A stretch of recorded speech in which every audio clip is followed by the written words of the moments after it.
Preview. The scenes are depressingly familiar. Men brandishing Confederate flags like weapons just inches away from protesters. It feels like only a split second separates them from a full-on altercation. In the past, police have been able to pry them apart and defuse the situation, but in Charlottesville, Virginia, the police aren't in the picture when the sides rush into each other in a swarm of clubs. There's mace, pepper spray, and whoever finds themselves on the asphalt gets stomped. In another video, a white nationalist smashes what looks like a board over the back of a fallen counter-protester. In another, a woman gets punched in the face, darts forward to retaliate, but gets swallowed in the melee. The footage cycles through all Saturday afternoon. Online videos show white supremacists marching in columns, carrying shields, guns, clubs, tire irons. Behind goggles and helmets, their eyes are peeled for altercations. They chant insults to faggots and kikes. Some carry the red, white, and black swastika flag of the National Socialist Party. Then, someone on Twitter posts a stream from Periscope. They're recording anti-fascists resting after a state of emergency has been declared and the march cleared out. There's alarm off-screen as a ripple shudders through like a wave. A woman rises above and is thrown off the hood of a silver car that has just plowed through the crowd. The car slams into the back of another, pauses, and then races backward in reverse, leaving at least one person to die, another 35 injured, and a country to watch and wait with bated breath. The first Trump rally I ever attended took place December 7, 2015, aboard the USS Yorktown aircraft carrier in Mount Pleasant, South Carolina. During the course of the speech, Trump, then an upstart candidate, announced his plan in reaction to the recent massacre in Paris. Donald J. Trump is calling for a total and complete shutdown of Muslims entering the United States until our country's representatives can figure out what the hell is going on. I hadn't known what to expect. It started covering the election as part of a small project to procrastinate from writing an infuriating novel. When Donald Trump announced his intention to run for the presidency, it reacted, much like most people, with disbelief. It felt like an unserious candidacy, a vanity project for one of the most vain individuals in all of America. What I saw shook me to my core. Trump's call to ban Muslim immigration was met with riotous approval. Inside the aircraft carrier, they cheered harder with every increasingly offensive thing he said. They surrounded protesters and intimidated them, seemed to be starving for a fight. Outside, they talked about Muslims, immigrants, and President Barack Obama, who they blamed for everything. They openly used racial slurs and abusive language, especially when they ran into protesters near the parking lot. The two sides squared off while police separated them. Protesters chanted Black Lives Matter while supporters threatened to get their guns. One man came over to me, gestured at an out-of-commission turret gun nearby and then said, "I sure wish that thing was working right about now." You are now subscribed to the Daily Digest and Cheat Sheet.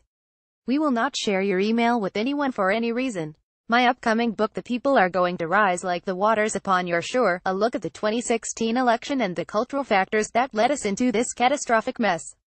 The book is subtitled A Story of American Rage because, at its heart, rage is the propelling emotion of our time. In the years leading up to the contest, nearly everyone, regardless of walk of life or political persuasion, was burning with rage.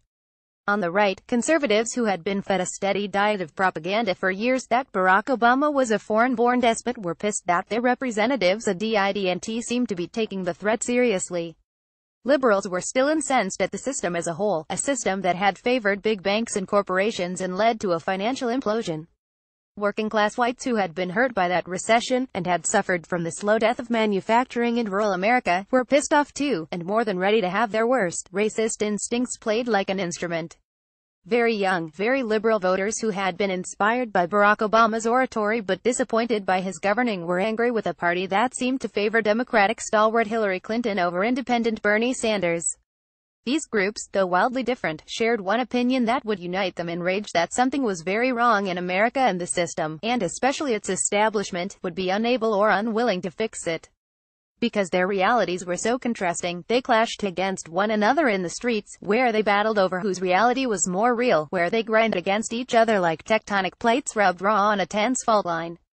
In Greensboro, North Carolina, I watched the Trump movement evolve. Whereas supporters had barely hesitated before, there they were feeding off one another. Someone yelled that the victims of the Pulse nightclub shooting had it coming. They called Hillary Clinton a bitch while wearing vulgar, misogynistic shirts. On the road by the Greensboro Coliseum, they tried to intimidate a Hispanic man displaying a Mexican flag. After my reports went viral, these people threatened my life and showed up at my house in the middle of the night. The rage was intense when it focused, like the hot sun through a magnifying glass.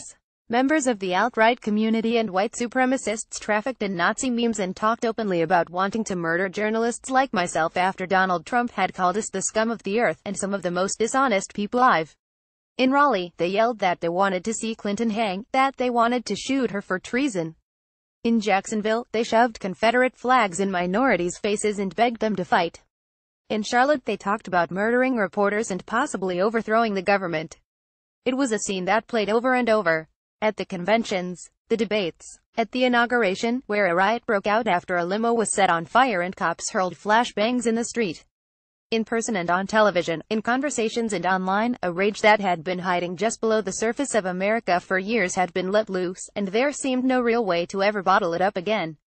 In the wake of the tragedy in Charlottesville, the far-right sites are reacting in predictable fashion. The conspiratorially minded are calling it a false flag operation meant to lead to a crackdown on conservatives. The white supremacists are celebrating. Good, one poster said on a forum when the death was announced. Others were chomping at the bit for a new civil war they'd been waiting on for years. These posters, on Reddit, on 4chan, on other far-right forums, make up the backbone for the alt-right, for the white nationalists, for the white supremacists.